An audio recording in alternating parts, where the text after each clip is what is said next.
बाबर आजम जो है वो कप्तान बन गए और बहुत सारे ऐसे लोग जिन्होंने पहले बहुत सारी मेहनत करके, बहुत एजेंडा के तहत, बहुत मेहनत के तहत, बहुत कोशिशों के तहत एक पूरा उसके तहत उसके इर्द गिर्द जो है वो प्रोग्राम्स किए, शोज़ किए, एक परसेप्शन क्रिएट की, फाइनली उसको कैप्टनसी से हटाया।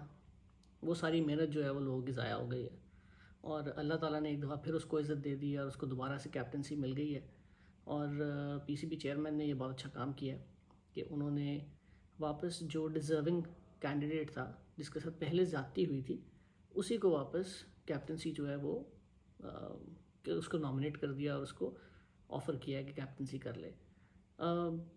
ये समझने की बहुत ज़रूरत है कि बाबर आजम के अगेंस्ट एक प्रॉपर परसेप्शन क्रिएट की जाती है बहुत सारे एंकर्स की तरफ से, स्पोर्ट्स जर्नलिस्ट्स की तरफ से, और वो ये कहते हैं कि बाबर आजम वो कैप्टन है जिसने पाकिस्तान को कोई एक भी टूर्नामेंट नहीं जितवाया और वो लेट्स 6 टूर्नामेंट्स हरवा चुका है, वो 3 टूर्नामेंट्स के फाइनल सेमीफाइनल में आया है, वहाँ पे वो बाबर आजम जीत नहीं सका पाकिस्तान के लिए और इसीलिए उसको कैप्टनसी से हटा देना चाहिए। वो एक वीक कैप्टन है, वो डिसीजंस ठीक नहीं लेता, वो बॉलिंग चेंजेस ठीक नहीं करता, वो पार्टनरशिप्स लगवा देता है 5-6 आउट करने के बाद।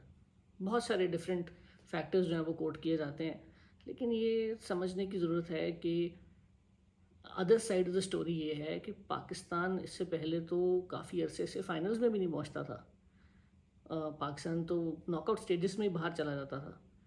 ये बाबर आजम है, जब से वो आया है पिछले कुछ अरसे में पाकिस्तान जो है वो मुसलसल टॉप 4 क्वालिफाई कर रहा था डिफरेंट इवेंट्स में, बारिंग दिस वर्ल्ड कप 2023।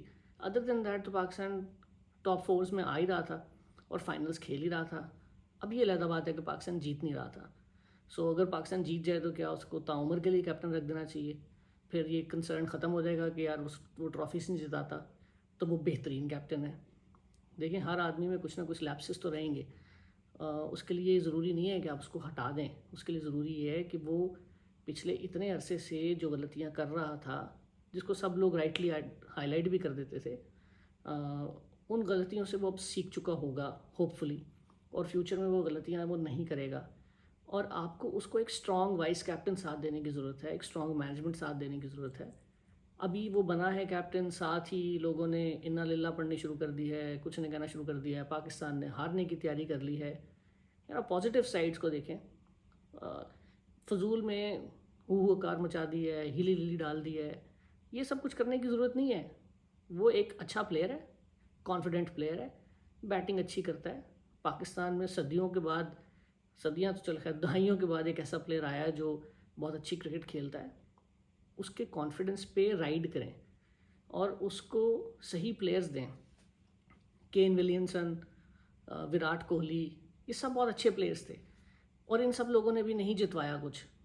लेकिन उसका यह मतलब नहीं है कि हम कहें वो बुरे कैप्टन्स थे। वो बुरे कैप्टन्स नहीं थे, वो बस जीत नहीं सके। और यार्ड स्टिक जो है ना वो हमें सेम रखनी चाहिए जब हम लोगों के बारे में जो है वो कंपैरिजंस कर रहे हो।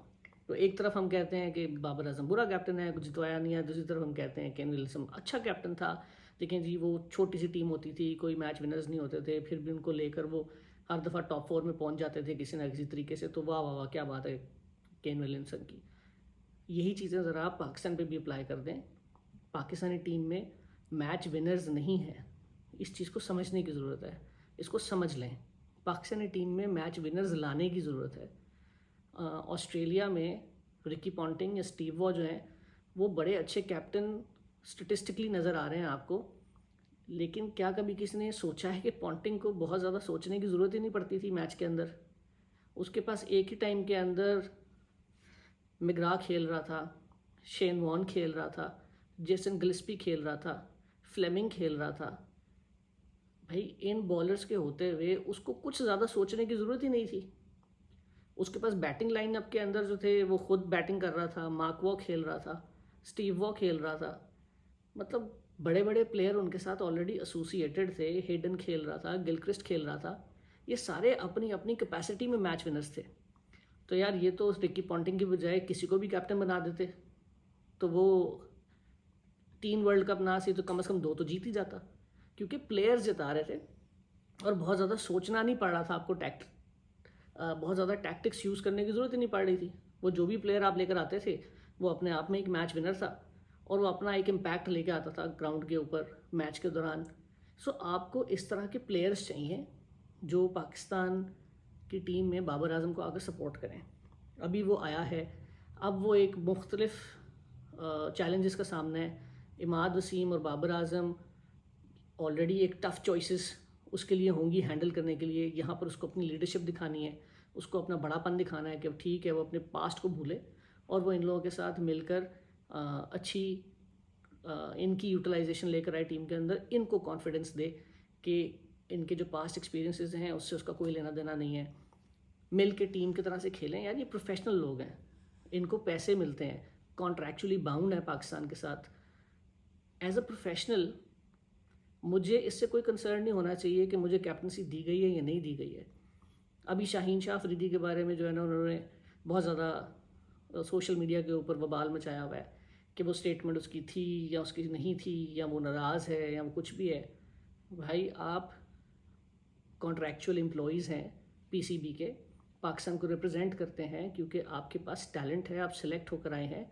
अब उनमें से जिस मर्ज़ी को कैप्टन लगा दिया जाए, बाकियों को प्रॉब्लम नहीं होनी चाहिए कि कैप्टन कौन है। बाकियों को अपनी स्किल जो उनके अंदर मौजूद है वो डिस्प्ले करनी है, वो लाना है ग्राउंड के ऊपर। अपनी कोई जो है ना वो नहीं सोचनी, दिमाग के अंदर चीज़ें नहीं लानी कि यार मैं कैप्टन होता तो क्या होता, या ये कैप्टन बन गया है तो क्यों कैप्टन बन गया है। ये सब वो चीज़ें हैं जो डिवाइड क्रिएट करती हैं, परफॉर्मेंसेस डिग्रेड करवाती हैं। इवेंचुअली ना आपका अपना पर्पस हल हो रहा होता है, ना कंट्री का पर्पस हल हो रहा होता है, सभी एट अ लॉस होते हैं।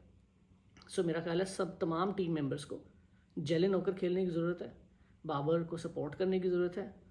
बाबर एक ऐसा प्लेयर है जो लॉन्ग टर्म चलेगा पाकिस्तान के लिए, उसको लॉन्ग टर्म लेकर चलने की ज़रूरत है। बहुत अच्छा किया शाहिद अफरीदी साहब ने एक स्टेटमेंट दी कि जी जिसको भी कैप्टन बनाए 2-3 साल के लिए बनाना चाहिए था। वो अभी उन्होंने शाहीन के हवाले से बात की थी, तो चलें शाहीन के साथ नहीं हो सका तो अब बाबर के लिए 2-3 साल लगा देते हैं कि वो 2-3 साल अगले चलता रहे और पाकिस्तानी टीम को ग्रेजुअली आगे से आगे लेकर जाता रहे। प्लीज़ अंडरस्टैंड कि जब से वो आया है आप टॉप 4 में आते हैं, उससे पहले आप कहीं पर भी नहीं थे। इस चीज़ को रियलाइज़ करें, ना कि अपने पर्सनल एजेंडाज़ के तहत, अपनी पर्सनल लाइकिंग्स डिसलाइकिंग्स के तहत सिर्फ इस चीज़ के ऊपर क्रिटिसाइज़ करी जाएँ कि वो कुछ जीता नहीं है। प्लीज़ इस बारे में ज़रा गौर व फिक्र करिएगा और कोशिश करिए कि अपनी हीट बाबर तक पहुंचाना कम करें। उसको कोई फ़र्क नहीं पड़ना, उसको अल्लाह ने इज़्ज़त देते रहने हैं जब तक कि वो खलूस से खेलता रहेगा पाकिस्तान के लिए। आप लोग भी खलूस दिल से दुआ करें, अच्छी तमन्नाएं रखें उसके बारे में, पॉजिटिव वाइब्स क्रिएट करें। सोशल मीडिया के ऊपर भी और इर्द गिर्द भी हर जगह पे पॉजिटिवनेस जो है वो क्रिएट करें ताकि इसका बेस्ट इंटरेस्ट पाकिस्तान टीम को मिले। Take care.